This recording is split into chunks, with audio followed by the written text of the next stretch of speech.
Help me reach 1,000 subscribes. Support the video with a like and leave your thoughts in the comments. I read every comment. Thanks. I never thought a simple office party could leave me feeling so small. My name is Ethan, 34, and I've always been proud of my work. I run a small digital marketing agency in Manchester. It isn't Fortune 500 level, but it pays the bills, and I love what I do. I thought that mattered to her. I thought it meant something. Her name is Sophia. We met when we were 26, young, ambitious, and full of promises we couldn't possibly keep. Back then, she loved my drive, my patience, my sense of humor. But as the years went on, something inside her changed. I tried to ignore it first, chalk it up to stress or boredom. Everyone said marriages evolve. I didn't realize evolving for her meant tearing me down. The night of the office party started like any other. I walked in confident, in a navy blazer, knowing my team had worked hard on this event. There were speeches, laughter, the clinking of glasses, and the low hum of casual office chatter. I spotted Sophia immediately. She was radiant as always, perfectly poised in a black dress that hugged her curves. My chest tightened for a moment. That old spark flickered back. Then, in a moment that would haunt me, it all came crashing down. We were mingling near the bar when she leaned in close to a group of friends, and me, and laughed. That laugh, the one that used to mean love, warmth, intimacy. But this time it was sharp, cutting, dismissive. "Ethan," she said, smirking, "you really do this for a living? I mean, digital marketing? That's adorable." A ripple of laughter followed, and my stomach dropped. Not the polite chuckles of acquaintances, but the kind of mocking laughter that pierces your chest. People were staring, whispering, taking mental notes. I forced a smile, tried to laugh it off, but it fell hollow. My face burned. My hands itched to wipe my glass from the table, as if that alone could erase her words. I wanted to say something. I rehearsed the words in my head over and over. It's a respectable job. I work hard. I'm proud of it. But they never came out. I swallowed, nodded, and let her continue, the laughter ringing in my ears like nails on a chalkboard. And then she introduced someone new, David, her new husband. I had seen him once or twice at mutual friends' gatherings, but he had always been in the background, polite, quiet, nothing threatening. Tonight, he was front and center, smiling, tall, confident, effortlessly commanding attention. Sophia's friends introduced me. "Ethan, this is David, my husband." David extended his hand, warm but firm. I shook it. I tried to meet his eyes, but the earlier humiliation clung to me like a shadow. Then came the moment I'd been dreading. "So, Ethan," David said, smiling innocently, leaning just enough to be conversational, "what do you do again? And if you don't mind me asking, what do you earn?" The room froze. My ears rang. My mind blanked. I could hear the whispers, the subtle shift in posture around us. Everyone waited, not politely, but eagerly, as if they had come to see a spectacle. I opened my mouth to answer, but the words wouldn't form. Something inside me trembled, a mix of shame, disbelief, and the sharp sting of betrayal. How could she, my wife for 10 years, orchestrate this? Laugh at me publicly, and then invite her new husband to humiliate me further? David's smile didn't falter. He seemed genuinely curious, completely unaware of the emotional grenade Sophia had planted. He tilted his head, still smiling, still kind, and asked again, "I mean, you've been doing this for a while, right?" "I'm just curious, numbers, Ethan." The laughter had started again around the room. Polite at first, then louder as they sensed my hesitation. I felt my chest tighten, my hands clenching into fists. My jaw ached from gritting my teeth. And yet, part of me, a quiet, stubborn part, refused to crumble entirely. I forced myself to speak, voice steady, words calculated, calm. "I earn enough to run my company and take care of myself," I said. Not the numbers, not the exact salary, not the humiliation she was seeking. Just enough. David nodded, politely acknowledging my response. Clearly not the intended bomb Sophia had hoped for.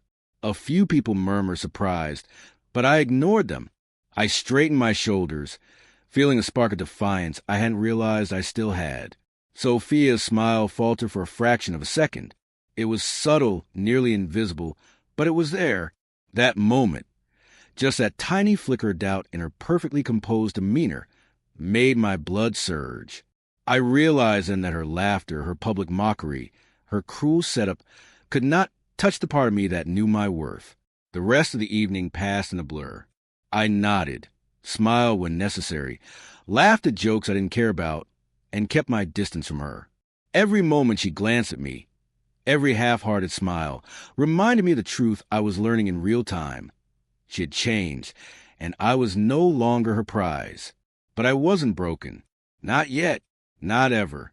As the party wound down, the music dimmed, and the last of the guests trickled out, I caught David's "I won last time." He gave me a small, knowing nod. No condescension, no judgment, just acknowledgement. And for the first time that night, I felt free, because even in humiliation, even in betrayal, the truth remained mine. My work, my drive, my integrity, she couldn't touch that. And as I stepped into cool Manchester night, I realized something terrifyingly liberating. The next chapter wouldn't be written by her. It would be written by me. The morning after the party, I woke up with a strange mix of exhaustion and clarity. The humiliation of last night still burned in my chest, but now it wasn't shame. It was fuel. I knew I couldn't let her ridicule define me. Sophia's laughter had been cruel, calculated, in public, but I was done letting her have power over me. I grabbed my laptop, opened my company emails, and started the day as if nothing had happened. Business calls, client reports, invoices, every task grounded me in reality. While my hands typed, my mind replayed the night over and over. David had asked about my earnings, not out of malice. He seemed genuinely curious, but Sophia had framed it perfectly for maximum impact. Yet, he had listened calmly to my response, and that small nod, that acknowledgement without judgment, stayed with me. By mid-afternoon, I decided to check my social media. Just curiosity.